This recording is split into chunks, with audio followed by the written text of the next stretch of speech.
भारतीय संस्कृति, रंगों का संगम, भावों का समंदर, इतिहास की गाथा, परंपराओं की ज्वाला और धरोहर का अथाह सागर है। हमारी संस्कृति देश की सॉफ्ट पावर का सबसे मजबूत हस्ताक्षर है। योग, आयुर्वेद, भारतीय दर्शन, साहित्य, कला और संगीत जैसे अनेक क्षेत्रों में भारत की अमूल्य देन ने पूरे विश्व को प्रभावित किया है।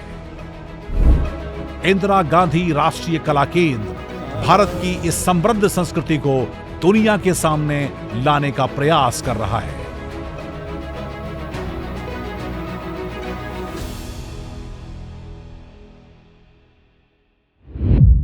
नमस्कार, स्वागत है आप सभी का हमारे साप्ताहिक कार्यक्रम संस्कृति संवाद में।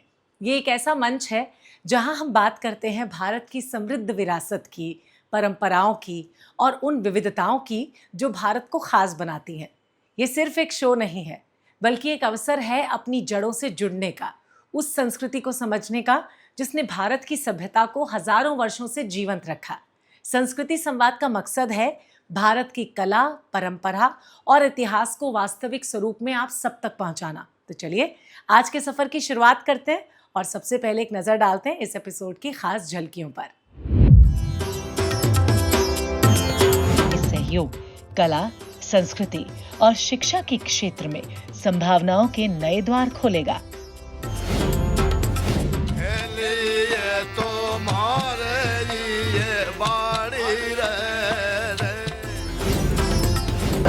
कलिंग युद्ध में हुए संहार ने सम्राट अशोक के हृदय पर गहरा प्रभाव डाला। बम्बई क्या बहुत लाभ था, तो यहाँ आकर तो मैं पागल हो गया देख के। ये गांव लगभग 200 साल पहले सतलज नदी के किनारे एक छोटी पहाड़ी के ऊपर बसाया गया था।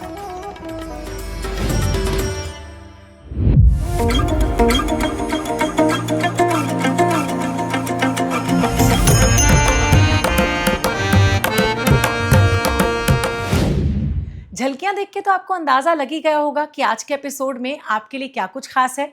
अब चलिए कार्यक्रम की शुरुआत करते हैं संस्कृति संवाद के पहले सेगमेंट साप्ताहिक सुर्खियां से, जिसमें हम आपको बताते हैं कि बीते दिनों कौन कौन से अहम सांस्कृतिक और साहित्यिक कार्यक्रम आयोजित हुए। तो आइए पेश करते हैं आपके सामने सुर्खियां। इंदिरा गांधी राष्ट्रीय कला केंद्र और श्री सत्य साई विश्वविद्यालय फॉर ह्यूमन एक्सीलेंस के बीच एक महत्वपूर्ण समझौता ज्ञापन पर हस्ताक्षर किए गए। ये समझौता ज्ञापन विश्वविद्यालय के संस्थापक श्री सद्गुरु मधुसूदन साई, आईजीएनसी के अध्यक्ष पद्म भूषण राम बहादुर राय, सांस्कृतिक विदुषी पद्म विभूषण डॉक्टर सोनल मान सिंह और आईजीएनसी के सदस्य सचिव डॉक्टर सच्चिदानंद जोशी की उपस्थिति में किया गया। जैसा कि हम सब जानते हैं कि संस्कृति के क्षेत्र में हमारा संस्थान एक बहुत अलग तरह से कार्य कर रहा है और किसी भी सरकारी संस्थान की परिधि से बाहर निकलकर कार्य करने की प्रेरणा हमें हमारे माननीय अध्यक्ष श्री राम बहादुर राय जी और हमारे सभी ट्रस्टीज से मिलती है और उसी प्रेरणा के आधार पर हम इस तरह के समझौता अनुबंध MOUs कर पाते हैं, जिससे हम देश के श्रेष्ठतम संस्थानों के साथ कहीं न कहीं जुड़ सकें।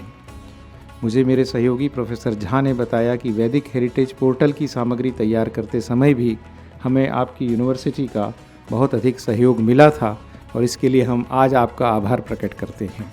जो MOU हुआ है अभी, उससे मुझे लगता है कि बहुत ज़्यादा हमारे IGNCO को भी बल मिलेगा और ऐसी एक क्या कहूँ अद्वितीय संस्था के साथ जुड़कर जो काम आगे बढ़ेगा। जोशी जी ने गिनाया है, मैन्युस्क्रिप्ट्स के बारे में और चीज़ें बताई हैं। मुझे लगता है कि और भी कार्य क्षेत्रों में बहुत काम हो सकता है। मैं आपको बताऊं कि 3 शब्द हैं, गुरु, सिद्ध और सद्गुरु। तो गुरु कौन होता है आप जानते हैं, जो पढ़ाता है वो गुरु होता है। जो पढ़ाता और पढ़ते हुए कुछ ऊंचे स्थान पर पहुंच जाता है, कुछ साध लेता है, वह सिद्ध होता है। लेकिन सद्गुरु वह होता है जो गुरु और सिद्ध को भी पार पहुंचा देता है। तो मधुसूदन सद्गुरु जो है उस रूप में हमारे बीच में विराजमान है। So I am very what you call it, admirer of all the artists, and preserving art and propagating art is one of the main themes of our university. ये जब यूनिवर्सिटी बनाई भी गई थी तो हमने उसमें भगवद गीता से लिया एक जो उसका मूल वाक्य है योगः कर्मसु कौशलम, कि जो भी कुछ करें उसमें कौशल हो। और वो कौशल कहाँ से आता है? जब हम जिस उद्देश्य से हमारा जन्म हुआ है, whatever is the purpose of our life, when we do our purpose, that's when excellence comes. Otherwise we end up in mediocrity.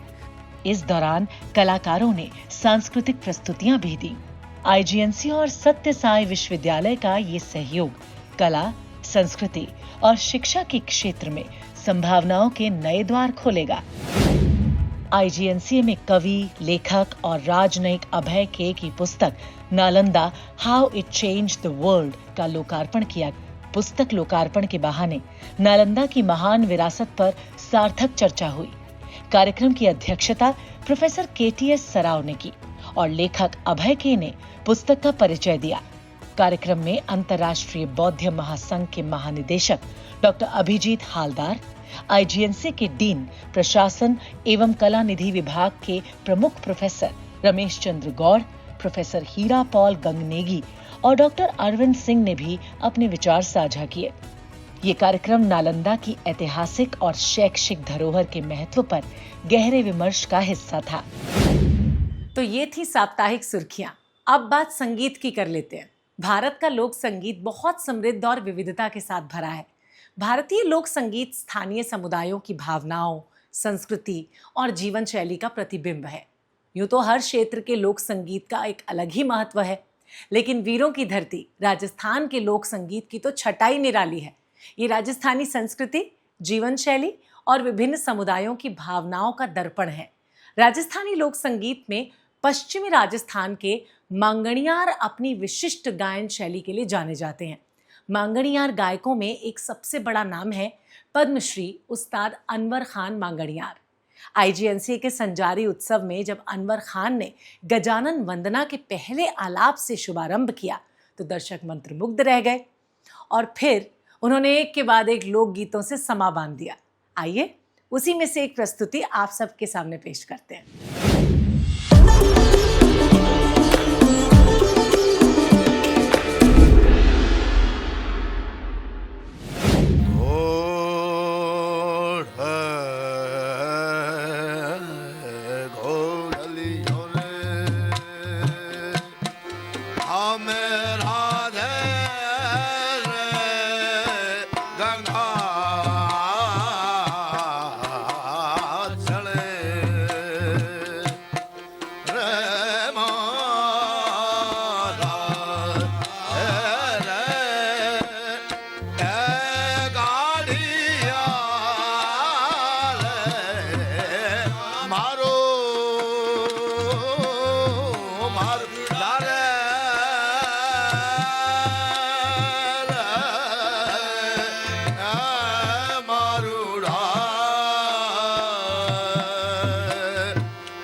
उस्ताद अनवर खान के सुरों में आपने यकीनन राजस्थान की मिट्टी की खुशबू महसूस की होगी।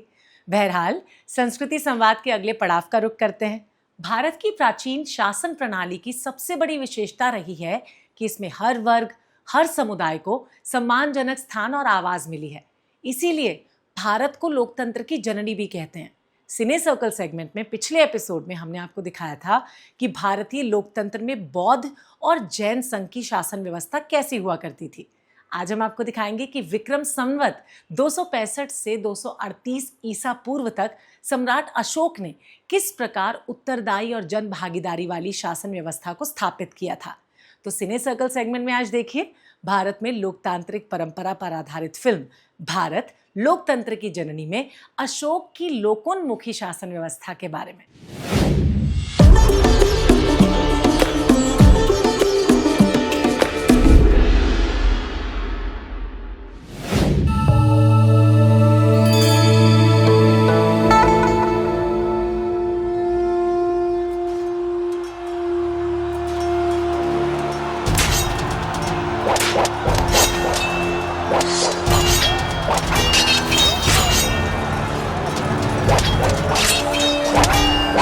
कलिंग युद्ध में हुए संहार ने सम्राट अशोक के हृदय पर गहरा प्रभाव डाला। दया नदी में बहता रक्त देख उन्हें आत्मग्लानि हुई।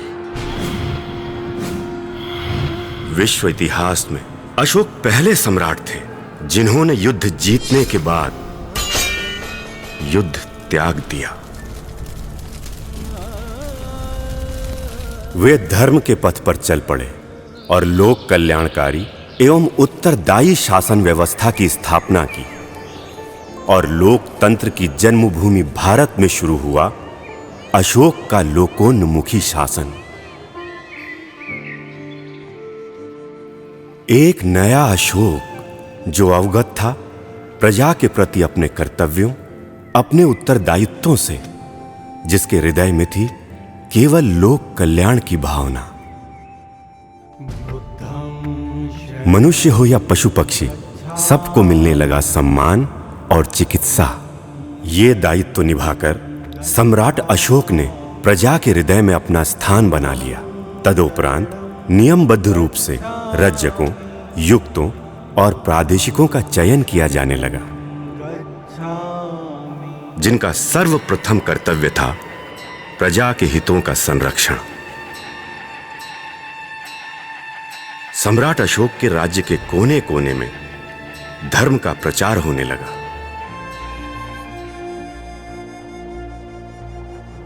विश्व भर में सम्राट के राजदूत जहां जहां गए, उनके साथ पहुंची सम्राट अशोक की लोक कल्याण और विश्व बंधुत्व की विचारधारा।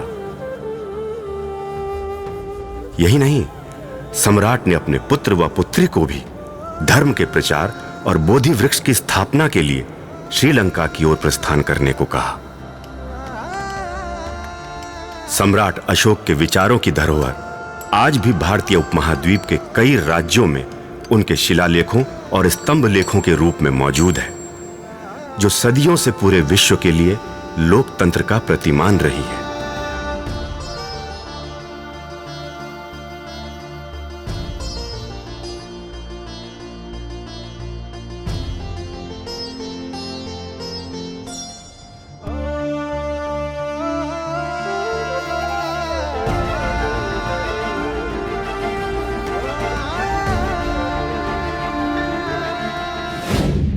तो अभी आपने देखी डॉक्यूमेंट्री फिल्म भारत लोकतंत्र की जननी के कुछ अंश।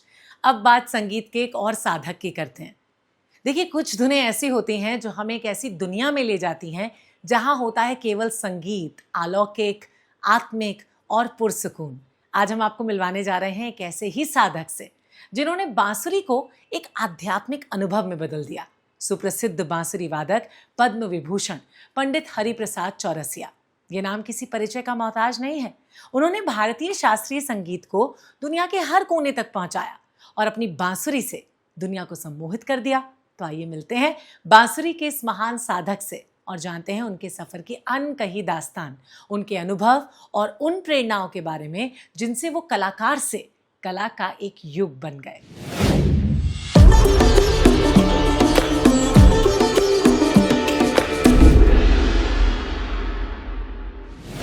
उसके पहले मैंने बहुत पिक्चरें किया।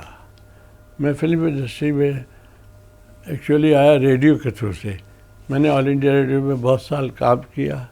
मुझे ज़बरदस्ती लोगों ने ट्रांसफ़र कर दिया कटक से, ऑल इंडिया रेडियो कटक से बॉम्बे। मुझे पनिशमेंट किया था, यहाँ 160 रुपये मिलते हैं, वहाँ उसको 200 मिलेंगे, लेकिन रहने की जगह ही नहीं मिली, रास्ते में रहेगा, खाना क्या खाएगा। पनिशमेंट दिया था। मुझे भी गुस्सा तो बहुत थी। और वहाँ क्या होगा, वहाँ डांस बहुत पॉपुलर, ओडिसी डांस।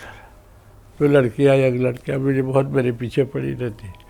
हमारे रेडियो के जो ड्यूटी ऑफिसर हैं, जिनकी ड्यूटी, देख के कहते वाह अच्छा बेटा, मैं देखता हूँ।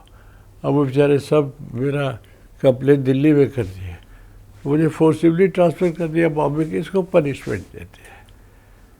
अब 1 हफ्ता या 1.5 हफ्ता मैंने बजाया और रो रहा था कि मैं जाता हूँ। लड़कियों ने कहा आप आ जाइए, क्या पैसा देंगे हो, हम लोग आपको प्रोग्राम में ले चले, खूब पैसा देंगे। एनीवे, और ये ड्यूटी ऑफिसर बहुत जल्द थे, ये क्या हो रहा है, सुबह से आती जाती हमको कोई पूछता भी नहीं। उस जेल से मुझे ट्रांसफ़र किया। जब ट्रांसफ़र किया मुझे, तो मैंने सोचा कि चलो देख के ही आते हैं, किराया तो दे ही रहे, तो मैं देख के आता हूँ बम्बई क्या है, बहुत नाम सुना। तो यहाँ आके तो मैं पागल हो गया देख के। उफ, क्या करूँ, 160 रुपये मेरा चलेगा कैसे? चाय में ही चला जाता है 160 रुपये, कहाँ रहूँ कहाँ कैसे? तो एक दिन टेलीफोन आता है, मास्टर सोनी, ओमी सोनी, बहुत अच्छा नाम है, बड़े अच्छे कंपोजर थे, कई पिक्चरें किया है, कई म्यूज़िक डायरेक्टर साथ में वो असिस्ट करते थे। तो एक गाना था, फिर वही शाम वही गम वही तन्हाई, तलत साहब ने गाया। तो उनको कोई फ्लूट की ज़रूरत थी, रईस खान साहब बैठे थे, तो मुझे फ़ोन आया तो मैं आ गया वहाँ पे। बहुत खुशी का मौका, इससे अच्छा तो और अवसर नहीं मिलेगा। दौड़ के मैं कैसे टैक्सी पकड़ के गया और स्टूडियो में पहुँच गया। ऐसा लगा जैसे स्वर्ग में आ गया। क्या बताऊँ, ऐसा अच्छा म्यूज़िक लग रहा था। मास्टर सोनी का उनके असिस्ट कर रहे थे और मदन साहब खड़े हुए थे। तो मदन साहब को मैंने कहा नमस्कार, आप शुरू हो जाइए, आप जो अच्छा लगता है जहाँ बजा लीजिए। और तलत साहब गा रहे थे, तो रिहर्सल चल रहा था, मैंने थोड़ा इधर उधर बजाया, सब चुप और सब देख रहे थे, ये कि जैसे कोई अजीबा कुछ हो रहा है और कोई मुझे कह दे रहा आप यहाँ बजाइए, यहाँ करिए। फिर वही शाम वही गम वही तन्हाई में।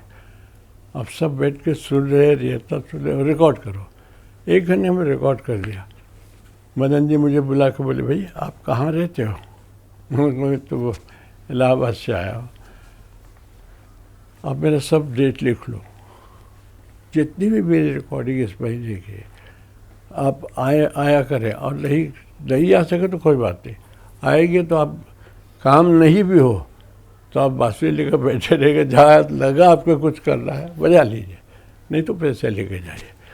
मैं तो कहा भगवान, ऐसा भी हो सकता है कि मैं म्यूज़िक सुनो और पैसे लेके जाओ? तो मैंने कहा मैं भी ऐसा कुछ करूँगा कि फिर हमको याद रखे हर गाने में कि कुछ ना कुछ ये करेंगे, छोड़ दो। ऐसे ही हुआ, ऐसे सभी म्यूज़िक डायरेक्टरों के साथ में हो गया। आप आइए, बैठिए, जहाँ आपको अच्छा लगता बजाइए, नहीं जाइए, पैसा लेके जाए।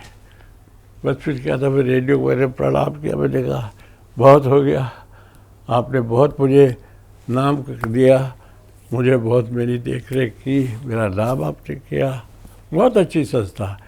लेकिन कुछ ऑफिसर लोग होते हैं चिढ़ जाते हैं, तो उनको मैं दोष नहीं देता, उनकी वजह से मुझे आज आप लोग मिलने के लिए आए हैं प्यार से, ये कितनी बड़ी बात है। तो सबका ही आशीर्वाद मेरे ऊपर रहा है। तो अभी आप सुन रहे थे पद्म विभूषण पंडित हरिप्रसाद चौरसिया की कहानी उन्हीं की जुबानी। अब बढ़ते हैं संस्कृति संवाद के आज के हमारे आखिरी सेगमेंट मेरा गांव मेरी धरोहर की तरफ, जहां आप भारत के किसी एक गांव की विशिष्ट लोक कला और वहां की परंपरा के साथ परिचित होते हैं।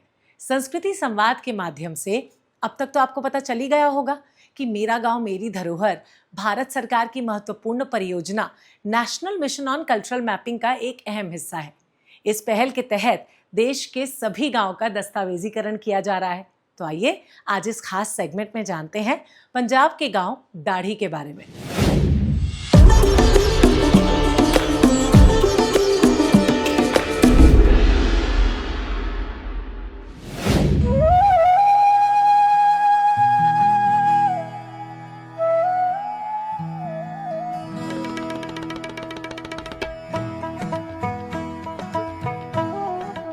दाढ़ी गांव पंजाब राज्य के रूपनगर जिले में स्थित है। ये गांव लगभग 200 साल पहले सतलज नदी के किनारे एक छोटी पहाड़ी के ऊपर बसाया गया था।